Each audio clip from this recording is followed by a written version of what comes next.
Limitado ang kabuhayan, mahirap puntahan. Ika nga nila, isang alikabok sa mapa ng Pilipinas. Pero ang lugar ay ginising ng mga butanding.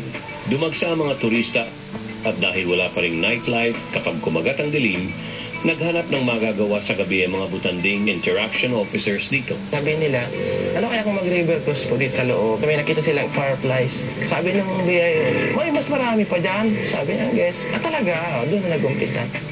Si Antolin Cualana, dating assistant BIO, nagpasyang tutukan ng Alitaptap Tour mula nang nagsimula ito noong 2005. Pag nandun na sila na na-enjoy sila, naramdaman ko parang tuwang-tuwa rin ako, parang pinagmamalaki ko yung lugar ko na dati noon, baliwala lang ito sa amin. Dating mangingisda noon si Antolin na araw-araw nakikipagsapalaran sa dikta ng panahon sa karagatan. Ang laot, maganda pag maganda yung panahon. Inabot ka ng hangin sa laot, talagang tatawag ka sa Diyos para nalangin makaligtas ka lang kasi ang lalaki na ng alon nyo.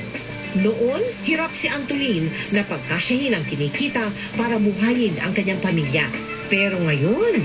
tuloy po kayo, ito po yung bahay namin. Dati yung bahay namin, yung ito lang po, maliit lang. Pero ngayon, naunti-unti na pasimento na namin. Ngayon, dito po sa likod ng bahay namin, naisip namin na paggawa ng maliit na kubo. Nandito po yung fish pan na matagal na po namin inaalagaan para ma-accommodate namin yung mga ibang guests na gustong kumain, gaya ng kinunod, mga inaalaga namin crab, saka hipon. Yung pang balak namin i-serve. Kaya naman para kay Antolina sa lahat ng mga taga-Donsol, malaki ang respeto nila sa kalikasan na siya ring nagbigay sa lugar nila ng katanyagan sa iba't ibang bahagi ng mundo. Sa lahat po na gustong pumunta dito sa Donsol, try nyo po na magbutanding interaction at siguradong matutuwa kayo.